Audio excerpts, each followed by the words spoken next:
Okay, so start करते हैं। Ready बनूं तो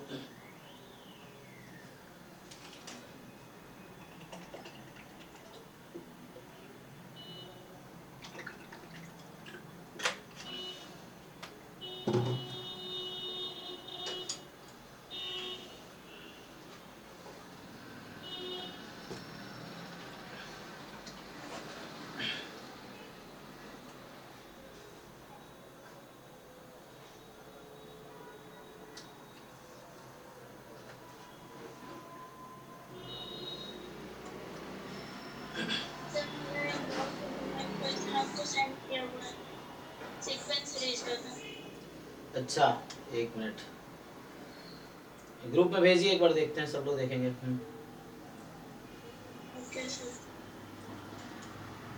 देखो भाई आदित्य, 2 क्वेश्चन इसमें भेजे हुए हैं, क्या है सेकंड वाला पहले देखते हैं क्या कह रहा है ये। जो 88 नंबर है ना, तो जो 88 नंबर क्वेश्चन है वो देखो, तो क्या कह रहा है ये कि एफ आर टू आर जो है आपका the function f is R to R is a twice differentiable function, then which of the following statement is are true, है ना,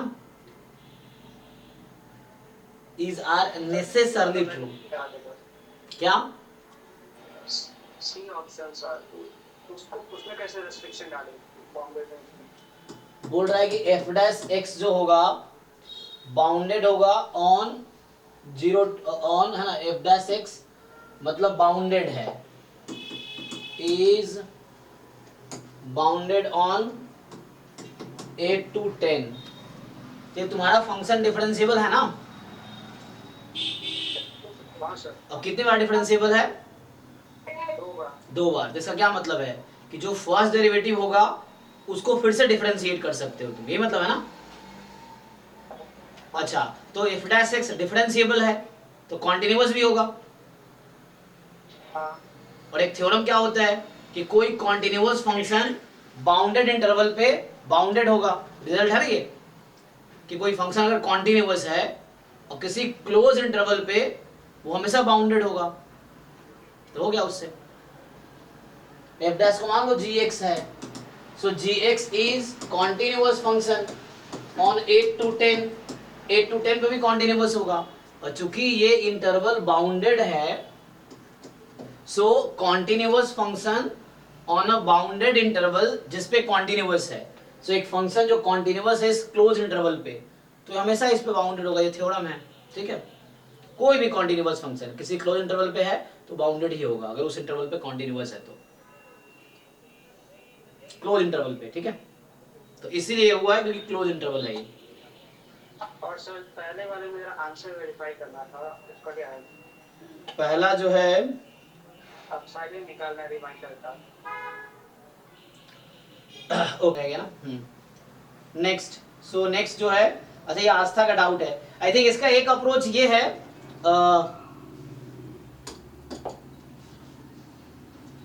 ये जो आपका 26 क्वेश्चन है, एक तो मुझे ये समझ आता है कि लाइक आप एक्सपेंशन लिख लो या तो हर ऑप्शन का, मुश्किल तो नहीं होगा। जैसे हम लोग ये जानते हैं e की पावर x का एक्सपेंशन जानते हैं हम लोग, है ना, कि लाइक समेशन x की power r upon r factorial, है ना, r फ्रॉम 0 से इन्फिनिटी। हाँ ये तो हम जानते हैं।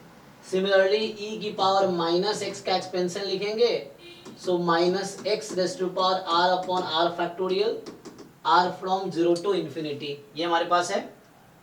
Yes sir. और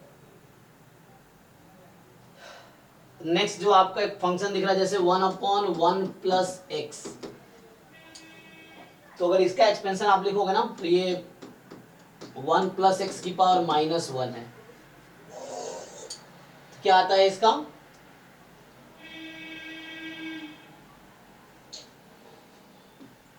क्या आएगा? 1 minus x plus x square minus x cube, इस तरह से आएगा। ये सब आपको याद नहीं था, टेलर सीरीज एक्सपेंशन से डिराइव कर सकते हैं एक्चुअली। और जैसे 1 अपॉन 1 माइनस एक्स है तो इसका एक्सपेंशन क्या आता है? 1 प्लस एक्स स्क्वायर, है ना, ये चलता रहेगा, ये माइनस है ना, तब ये पावर माइनस सारे प्लस हो जाएंगे यहाँ पे। सो 1 + x + x² + x³ and so on, ऐसा चलेगा। तो +x4 एंड सो ऑन। सो इस तरीके से है। अगर आप इसको प्रोडक्ट करके देखना चाहो तो उससे भी कुछ आइडिया मिल जाएगा। जैसे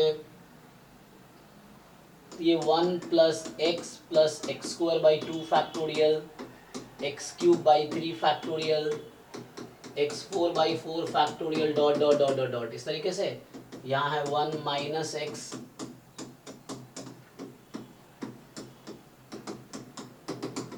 इस तरीके से कर सकते हैं।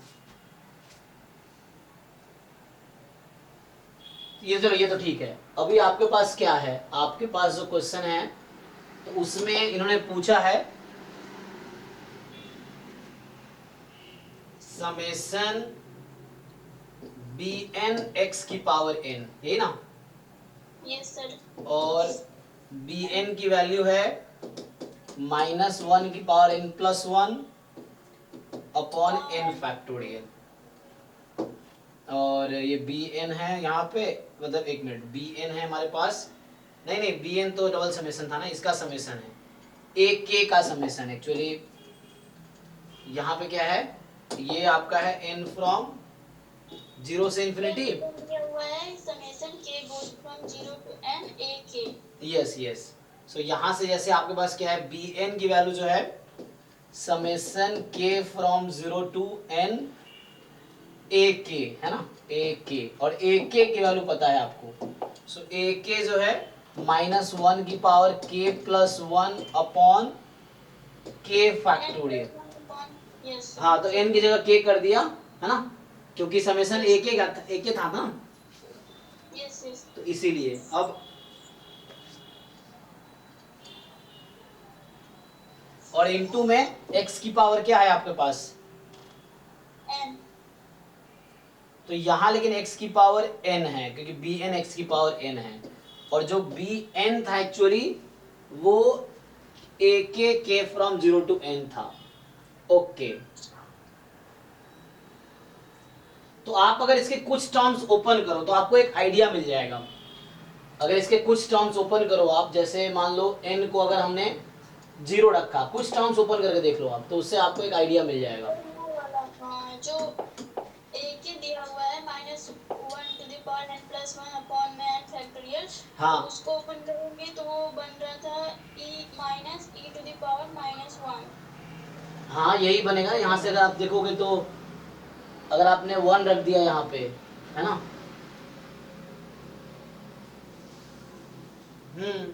तो माइनस आप बाहर कर लोगे तो यही यहाँ से आ जाएगा। हाँ, तो यहाँ से e की पावर -1 जैसा ak बन रहा है, ठीक है। अब b मतलब bn जो है हाँ bn बन रहा है वो, ठीक है। लेकिन डायरेक्टली ऐसे आंसर सी है, मेरा आंसर नहीं आ रहा है। आंसर सी है, और उससे क्या आंसर है जो आप कह रहे हो, उससे क्या आ रहा है?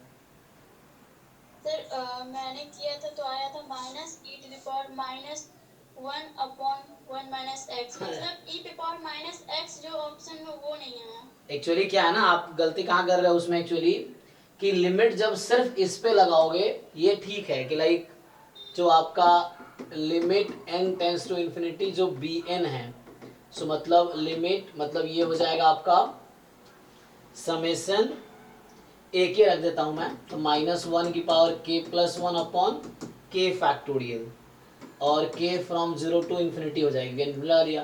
तो ये तो e की पावर -1 माइनस में आ जाएगी, लेकिन आपको इस पूरे के बारे में सोचना है ना।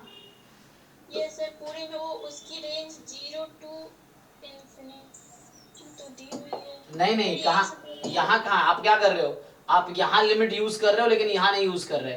तो ऐसे थोड़ी है, देखो इसको टर्म को खोल के देखो। अगर मैं n की जगह 0 रखता हूँ तो क्या होगा, आप बताओ मुझे। n को 0 रखूंगा तो इसकी वैल्यू क्या आएगी, आप इनिशियली n को 0 रखो, -1/0 फैक्टोरियल, -1/0 कितना आ गया, -1/0 फैक्टोरियल कितना हो गया, 0 फैक्टोरियल 1 हो गया, -1। तो -1। अच्छा, नेक्स्ट टर्म n को आप 1 रखो अब, x/1 फैक्टोरियल -x² / 2 फैक्टोरियल। जब आप पुट करोगे पहले आप n को आपने क्या रखा है, n को जैसे मैंने 0 रखा फिर 1 रखा तो k मेरा 0 to 1 जाएगा। तो पहले 0 रखो तो -1 तो आएगा ही, प्लस अगला टर्म। अब आप n को 0 रखा पहले आपने k को, फिर k को 1 रखो, k 0 to n जा रहा है ना, तो आपने n को यहाँ पे 1 रखा, तो अब n को 1 रखो आप, मतलब सॉरी k को n 1 है ना, n 0 ये था, n बराबर 1 पुट करना है आपको, ध्यान देना है ना। सो आप यस, सो n को जैसे आप 1, आप n को 1 रखा k 0 to n, so k is equal to 0 यहाँ पुट करो, ये आएगा। k इज इक्वल टू 1 रखो अब, तो -1 की पावर 2/1 फिर 1 आ गया, ठीक, आगे प्लस। अब नेक्स्ट n की जगह आप 2 रखो, पहले इसका एक्सपेंशन देखो फिर उससे आपको आइडिया मिल जाएगा। सो अब n की जगह तो ऐसे अलग अलग किया था, अभी आपने एक साथ समेशन दोनों लगा के किया, मैंने पहले bn कैलकुलेट करा, उसके बाद फिर समेशन लगाया। नहीं मैंने ऐसे करा। वो गलत है ना, क्योंकि आप यहाँ लिमिट यूज कर रहे हो, यहाँ यूज कर ही रहे, इसलिए आपको एक ही बार -1 आ गया, यस क्योंकि आप सिर्फ bn में n टेस्ट रेमेडी लगा रहे हो, लेकिन वो देख रहे हो bn कहाँ जा रही है, लेकिन हमें समेशन के बारे में सोचना है। अगर इसको मैं एक्सपैंड करके लिखता तो आप एक और काम कर सकते हो, आप चाहो तो पहले थोड़े से वर्क करो। जैसे वर्क क्या है कि जैसे आप एक काम, पहले आप b1 की वैल्यू लिखो क्या होगी। मैं अगर इसको ओपन करूँ, सपोज इसको ओपन करता हूँ तो ये क्या बनेगी, इसको ओपन करूंगा मैं तो ये कुछ ऐसा नहीं है, इसको ओपन करता हूँ, ये है b0 b1x b2x2 b3x3, ऐसे ही है ना। Yes sir. हाँ, तो आप मुझे b0 की वैल्यू बताओ क्या है। अब bn आपको दे रखा था ना क्वेश्चन में, ये है bn आपका, bn आपका यही तो है, b0 -1 हाँ b0 -1, b1 क्या होगा, +1/1 फैक्टोरियल। नहीं नहीं आप ध्यान नहीं दे रहे, bn में k from 0 to n, bn an का समेशन है एक्चुअली, ak का समेशन है bn एक्चुअली, तो वो सम में आता रहेगा। सो एक्चुअली ये आपका bn ये है ना। अब देखो क्वेश्चन में देखो bn क्या है, उस पे उसके हिसाब सोचो। bn क्या है, a0 + a1 है, यही है ना। अब ध्यान से देखो, अगर मैं ठीक से फिर से लिखना शुरू करूं, देखो एक बार फिर से, ये जो क्वेश्चन 26 में स्टार्टिंग से लिखता हूं, देखो आपको an दे रखा है -1 की पावर n+1/n फैक्टोरियल। ध्यान दो आप, bn जो है summation k from 0 to n, तो इसका क्या मतलब है, इसको जरा ओपन करके लिखो आप। तो bn का मतलब क्या है, a0 + a1 + a2 up to an हो गया, ठीक है। और अब आप देखो अगला क्या पूछा है, अगला जो आपसे पूछ रहा है नेक्स्ट, ये bn आपका ये है। सो कहने का मतलब अगर b0 लिखोगे तो a0 है, b1 लिखोगे वो a0 + a1 है, b2 लिखोगे तो a0 + a1 + a2 है, एंड सो ऑन चल रहा है, ऐसा चल रहा है आपका। ओके सर, ठीक है सर, फिर हो जाएगा। अब आप क्या करो, एक एक टर्म ओपन करके फिर जो नेक्स्ट पूछा हुआ है, जैसे हमसे इन्होंने ऐसा पूछा है कि bn x की पावर n, n फ्रॉम 0 से इंफिनिटी, तो इसको आप ऐसे ओपन करोगे तो हो गया b0 b1x b2x2 b3x3 and so on. अब आप इसकी वैल्यू पुट करो, b0 देखो a0 के इक्वल है, सो ये हो गया a0 + a1x, b2 हो गया a0 + a1 + a2x2, ऐसा चल रहा है। आप पहला टर्म कलेक्ट कर लो तो आपको एक सीरीज दिख जाएगी उस तरह से, तो उस तरह से आप कंपेयर करना पड़ेगा, आपको ओपन करके फिर कंपेयर करना पड़ेगा। यस सर, अब ट्राई करके देखना, हाँ ठीक है। और आदित्य तुम्हारा जो क्वेश्चन है साइलेंट वाला, वो मुझे भेजना, रात को याद दिलाना, मैं एक बार सॉल्व करके नेक्स्ट टाइम भेज दूंगा, ठीक है ना। हाँ, अभी किसका डाउट रह गया, तो चलो प्रीतम ने एक सॉल्व करके भेज ही दिया इसका, जो मधु ने भेजे थे। उससे पहले मनीष, तो मनीष का क्या डाउट है, देखो ये बोल रहा है कि लोगों ने एमएल पढ़ दिया है। सो x1 x2 x3 x4 दे रखा है, ऑब्जर्व्ड वैल्यू आपको दे रखा है, ठीक है। देखो ये मनीष ने भेजा हुआ क्वेश्चन नंबर 15 है, तो 15 जो है ये आपको ऑब्जर्व्ड वैल्यू दे रखा है, x1 की वैल्यू है -2, x2 की वैल्यू 1 है, x3 की वैल्यू 3 है, x4 की वैल्यू -4 है, x4 की वैल्यू -4 है, ठीक है। Observed value random sample from distribution having PDF, ये थीटा बस ऐसे ही लिखा हुआ है, e की पावर -x e की पावर थीटा माइनस e की पावर माइनस थीटा, ये पीडीएफ है जब x की वैल्यू माइनस थीटा से प्लस थीटा के बीच है और थीटा मोर देन 0 है। तो पूछ क्या रहा है, then the maximum likelihood estimate of theta, theta का MLE निकालना है। तो पहले तो मुझे ये बताओ MLE ऑफ थीटा का क्या डेफिनेशन है, MLE का डेफिनेशन क्या है बताओ ये मनीष, मनीष है यहाँ पे? यस सर, इसका सर लाइक्लीहुड फंक्शन निकालेंगे पहले सर। हाँ ठीक है, लाइक्लीहुड फंक्शन निकालते हैं, उसके बाद तो उसके बाद सर, तो उसके बाद जैसे प्रोसेस करते हैं लॉग लेके थीटा के स्क्वायर में पार्शियल डेरिवेटिव कर देते हैं। वो काम नहीं करेगा यहाँ पे, वो काम नहीं करेगा जो पार्शियल डेरिवेटिव, यहाँ डिफरेंशिएट करने की जरूरत ही नहीं है। MLE निकालने के दो टेक्निक है, देखो मैं पूछ रहा था MLE का डेफिनेशन क्या है, आप ये बता रहे हो निकालते कैसे हैं, मैं पूछ रहा हूँ डेफिनेशन क्या है। MLE का डेफिनेशन मैं इसलिए बोलता हूँ सिलेबस में जो जो एक एक वर्ड है ना उसका पहले तो डेफिनेशन याद करो, बहुत सारी चीजें डेफिनेशन से ही क्लियर हो जाती है। अब MLE नाम में ही डेफिनेशन छुपा हुआ है, MLE का फुल फॉर्म क्या है? Maximum likelihood estimate. हाँ तो मतलब इसको जरा एलेबोरेट करो, डेफिनेशन निकल के आ जाएगा इसमें से। मैक्सिमम लाइक्लीहुड एस्टिमेटर, हाँ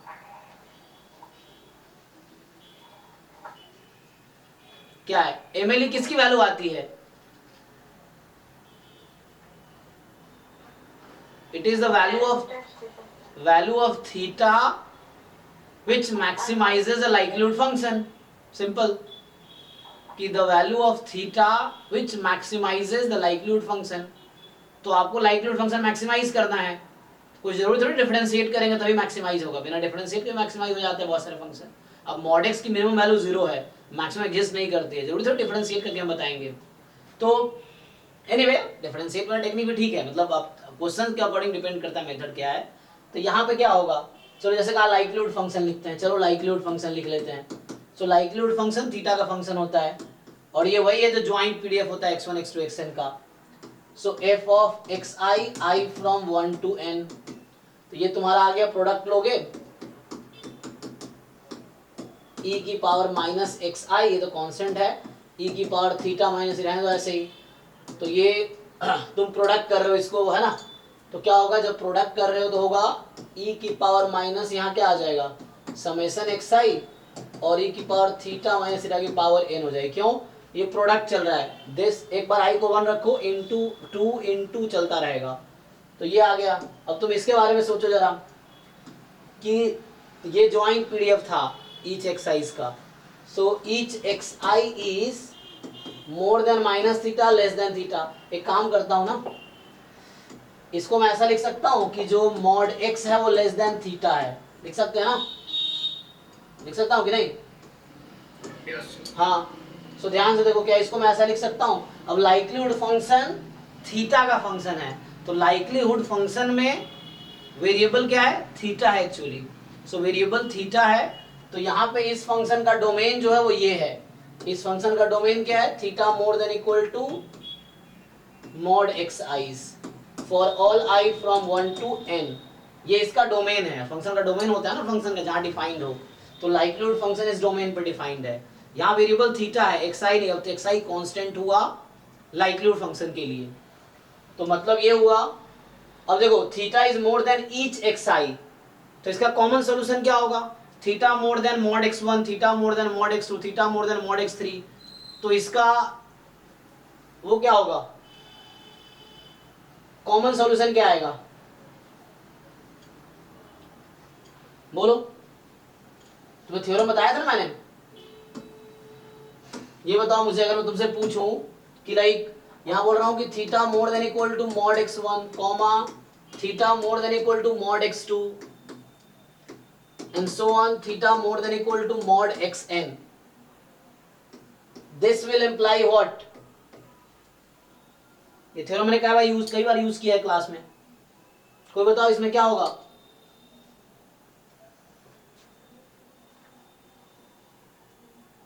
सर तो सारे एक्सरसाइज में बड़ा ही हो गया। इसके जो मैक्सिमम होंगे उससे भी बड़ा होगा। Yes mod x1, mod x2, mod xn, यही फिर ओनली इफ होता है कि थीटा मॉड x1 से बड़ा, मॉड x2 से बड़ा, सबसे बड़ा है। तो इन सब में जो मैक्सिमम होगा ईच xi का जो मॉड है, मॉड लेने के बाद जो सबसे लार्जेस्ट वैल्यू आएगी उससे भी ज्यादा होगा। इंटरसेक्शन ले रहे हैं ना, इसीलिए।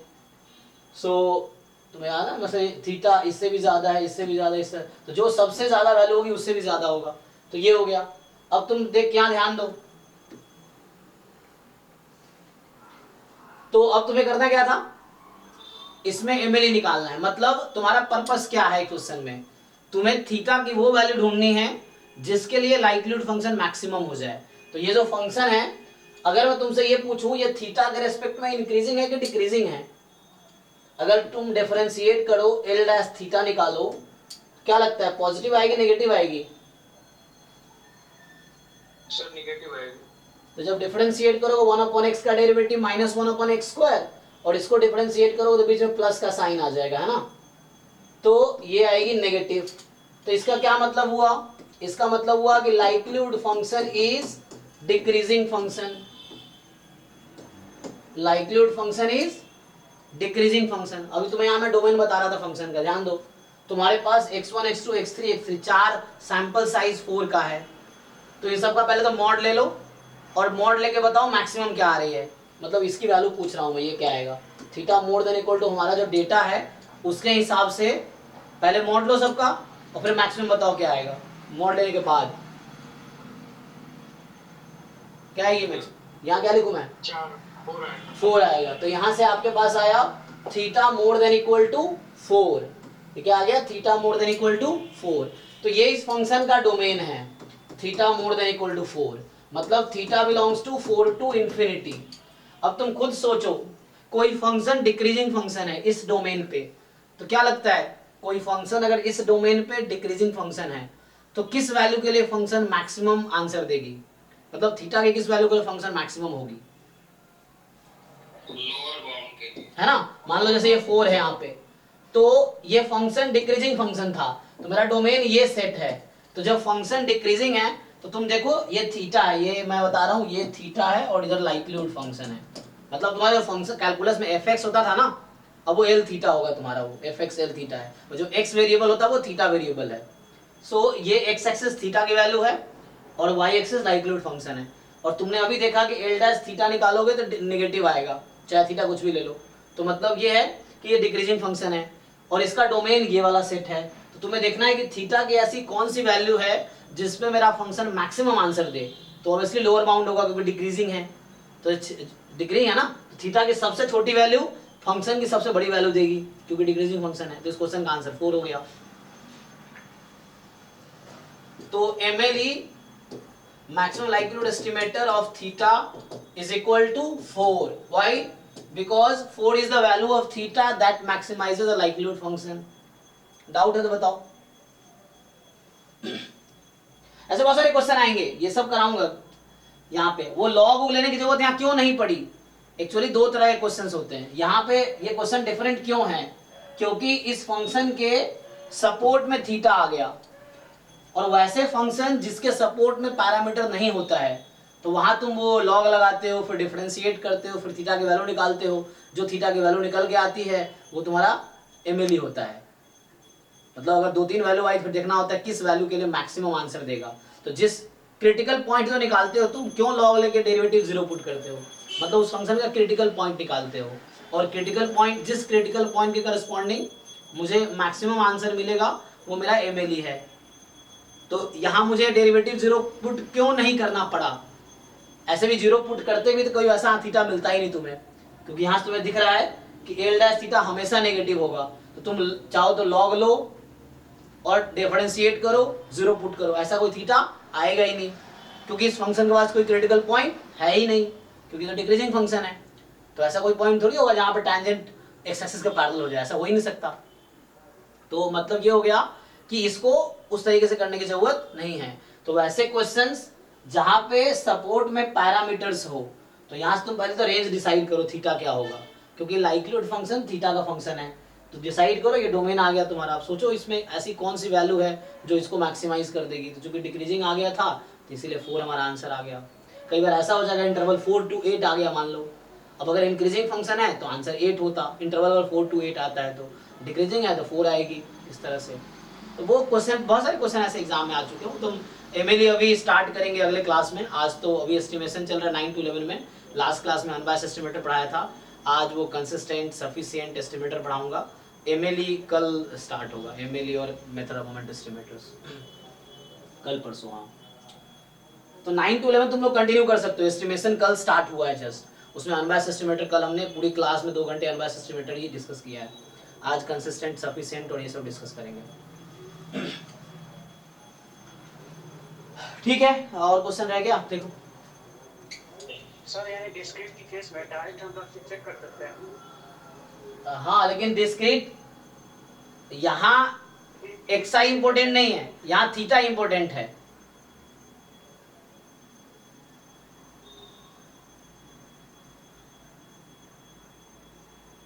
तुम्हारा डिस्ट्रीब्यूशन डिस्क्रीट और कॉन्टिन्यूअस, उससे कोई फर्क नहीं पड़ेगा यहाँ पे, क्योंकि ये थीटा का फंक्शन है। अब तो तुम्हें थीटा के लिए सोचना है।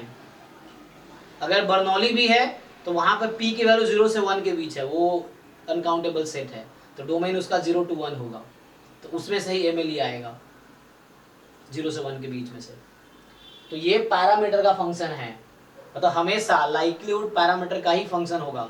लाइक्लीहुड फंक्शन में x1 x2 x3 ये सब कांस्टेंट है, दिख रहा है, ऑब्जर्व वैल्यू दे रखा है, ये कांस्टेंट है। यहाँ इंपॉर्टेंट थीटा है, क्योंकि थीटा अननोन है तो मुझे उसको एस्टिमेट करना है। तो ये एक टेक्निक है कि लाइक्लीहुड किस पॉइंट पे मैक्सिमम होगी, तो वो हमारा एक एस्टिमेटर आएगा। ठीक है, आई थिंक जो भी डाउट्स अभी पूछे थे, चाहे आदित्य के हो या आस्था, मनीष का हो ही गया, मधु का डाउट से भेज दिया है प्रीतम ने, ठीक है ना। अगर समझ ना आया तो कल भी डेली 6 to 7 डाउट क्लास चल रही, कल भी होगी। तो वो एक एप्सिलॉन वाला क्वेश्चन जो है, डेल्टा जो है ना, जाई वाला क्वेश्चन, ये मैं कोई बेटर अप्रोच ट्राई करता हूँ, फिर नेक्स्ट क्लास में डिस्कस करते हैं कल। ठीक है, चलो तो अभी तो 7 to 9 बैच डिस्कस करते हैं, ठीक है। तो अभी स्टार्ट करता हूँ 7 to 9 वाला, और फिर हम आगे। तो अभी के लिए thank you and good night. 7 to 9 start करते हैं।